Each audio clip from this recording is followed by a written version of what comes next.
అందరికీ నమస్కారం అండి. నా పేరు రాధిక. మాఘ పురాణంలో మొదటి రోజు మొదటి అధ్యాయము, శౌనకాది మునులు యజ్ఞం చేయ తలపెట్టుట. సకల పురాణములకు ఆలవాలమైన నైమిషారణ్యమందు ఒకప్పుడు శౌనకాది మహారుషులు లోక కళ్యాణార్థమై ఒక మహాయజ్ఞమును తలపెట్టాలి అని అనుకున్నారు. ఆ మహాయజ్ఞము పరిసమాప్తమగుటకు ఒక పుష్కర కాలం అనగా 12 సంవత్సరముల కాలం పడుతుంది. ఎన్ని అడ్డంకులు వచ్చినను ఆ యజ్ఞంను పూర్తి చేయవలనను దీక్షతో శౌనకాది మునులు ఆ యజ్ఞాన్ని తలపెట్టి యజ్ఞస్థలముగా నైమిషారణ్యంలో ప్రవహించేటువంటి గోమతీ నదీ తీరంను ఎన్నుకొని ఒక శుభముహూర్తంలో యజ్ఞంని ప్రారంభించారు.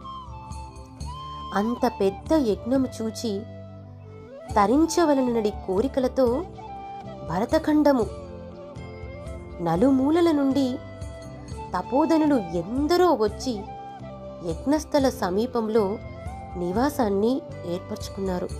అక్కడికొచ్చిన మునీశ్వర్లలో బ్రహ్మ తేజస్సు గల శతవృత్తులు, వేదములను ఆశాంతం పూర్తిగా అవగాహన చేసుకున్న వేదమూర్తులు, సకల శాస్త్రములు అధ్యయనం చేసిన మునికుమారులు, ఇలా ఎంతోమంది అక్కడికి వచ్చి తమ నివాసాన్ని ఏర్పరచుకున్నారు.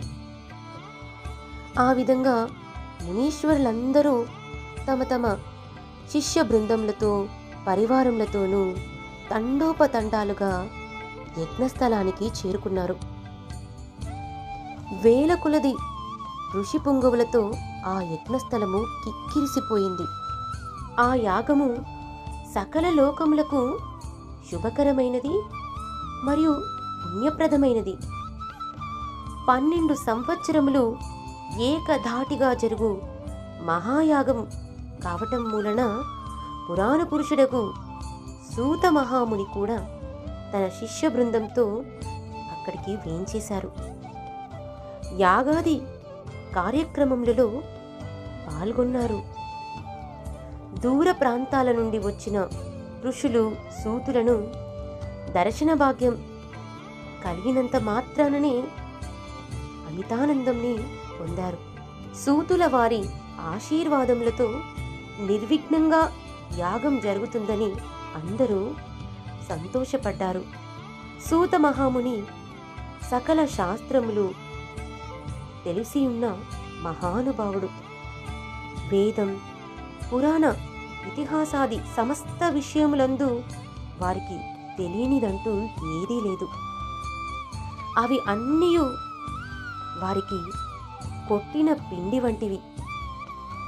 వారి ముఖ వర్చస్సు నుండి ప్రకాశించు బ్రహ్మ తేజస్సు ఎల్లవేళలా నవ్వులులికించు ముఖారవిందము, మేలిమి బంగారం వలె ప్రకాశించుచున్న శరీరం వర్ణింపనలవి కానివి.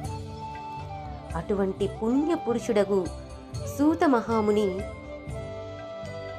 ఆగమనమునకు స్వాగతం పలికి సాష్టాంగ దండ ప్రణామములు ఆచరించి యజ్ఞం జరుగు ఆ 12 సంవత్సరములలో ఎన్నో పురాణ గాథలు విని తరించవలననడి కోరికతో మునిపుంగవులందరూ అక్కడికి వేంచేశారు. సూతుల వారు శౌనకాది మునుల కోరికలను గ్రహించారు. ఇటువంటి పుణ్యకార్యములందు పురాణ పఠనం గావించి అశేష మునిసత్తములను తృప్తిపరచుట తన విద్యుక్త ధర్మమని ఎంచి వారి కోరికను మన్నించినారు. ఒక శుభముహూర్తమున ఆశ్రమవాసులందరూ సూతుల వారికి అర్ఘ్యపాద్యములు సంగి ఉచితాసనములపై ఆసీనులను చేసి, మునిశ్రేష్ఠ, మునికుల తిలక, ఇంతకు మున్ను ఎన్నియో పురాణ గాథలు తమరు తెలియజేసినారు. వాటిని విని మేమంతా ఎంతో ఆనందించాము. అనేక ఇతిహాసములను ఆలకించి అందలి సారమును గ్రహించి ఉన్నాము. సమయము వచ్చినప్పుడు సకల శాస్త్రములలోని నీతి కథలు మాకు వినిపించుచూనే ఉన్నారు. అయినను మీ బోటి సిద్ధ పురుషులు 14 లోకములు సంచారము చేసి ఉన్నందున ఎన్నో విషయములు మీరు అవగాహన చేసుకొని ఉంటారు. కాన వినదగు విషయములేమైనా ఉన్న ఎడల విరామ సమయంలో మాకు వినిపించవలసిందిగా కోరుచున్నాము అని శౌనకాది మునులు ప్రార్థించారు.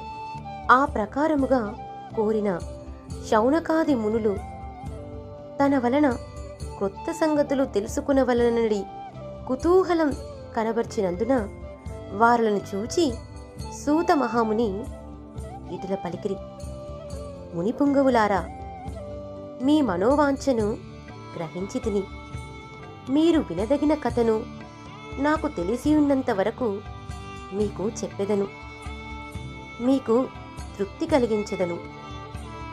ఇటువంటి మహాసమయమున పుణ్యకథలు చెప్పుట వలన నాకును, వినుట వలన మీకును పరమార్థము కలుగునని పలికెను.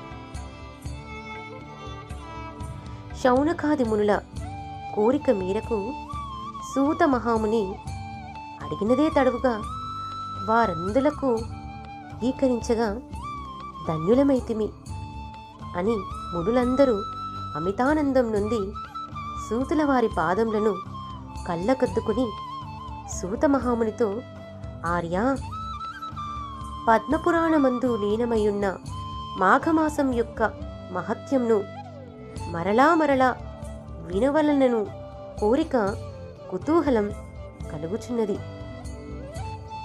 అదియునుగాక రాబోవు మాసం మాఘమాసమే అయినందున ఆ మాస మహత్యం, ఆచరించవలసిన విధానం మాకు వివరించవలసిందిగా కోరుచున్నాము. ఆ విధంగా శౌనకాది మునులు ఇతర తపశ్శాలురు అందరూ కోరటం వలన సూత మహర్షి మిక్కిలి సంతోషించి ఇట్లు చెప్పుచున్నారు: మునిపుంగవులారా, మీరందరూ అతి ముఖ్యమైన విషయాన్నే అడుగుచున్నారు. మాఘమాసం కూడా ప్రారంభం కాబోచున్నది. ఇటువంటి సమయంలో మాఘపురాణం వినుట వలన కలిగే ఫలము అంతా ఇంతా కాదు. అదియునుగాక ఈ మహాయజ్ఞం జరుగుచున్న సమయంలో మాఘమాసం యొక్క మహత్యం మీకు వివరించవలసిన భాగ్యము కలిగినందులకు నేను చాలా సంతోషిస్తున్నాను. కావున సావధాన మనస్కులై ఆలకించండి అని సూత మహర్షి ఇట్లు వివరిస్తున్నారు: నేను నా తండ్రి శిష్యుడకు రోమహర్షుని శిష్యుడను. అతడు మహాతపస్వి, జ్ఞాని. నా తండ్రి వద్ద సకల శాస్త్రములు అభ్యసించెను. విష్ణువంశ సంభూతుడగు వేదవ్యాస మహర్షికి ప్రియపాత్రుడను. వారి దయ వలన నాకు కలిగిన జ్ఞానంతో మీలాంటి వారు అడిగిన ప్రశ్నలకు జవాబు చెప్పగల శక్తి సామర్థ్యములు కలిగిన వాడనైతిని. నేను తెలియజేయుచున్న నీతి బోధలు సకల లోకములకు శుభములు కలుగజేయును. మీరు అడిగిన విధంగానే పూర్వం దిలీప మహారాజుకు తన కులగురువైన వశిష్ఠ మహాముని మాఘమాస మహత్యమును వివరించినారు. ఆ విషయమునే నేను మీకు వివరించబోచున్నాను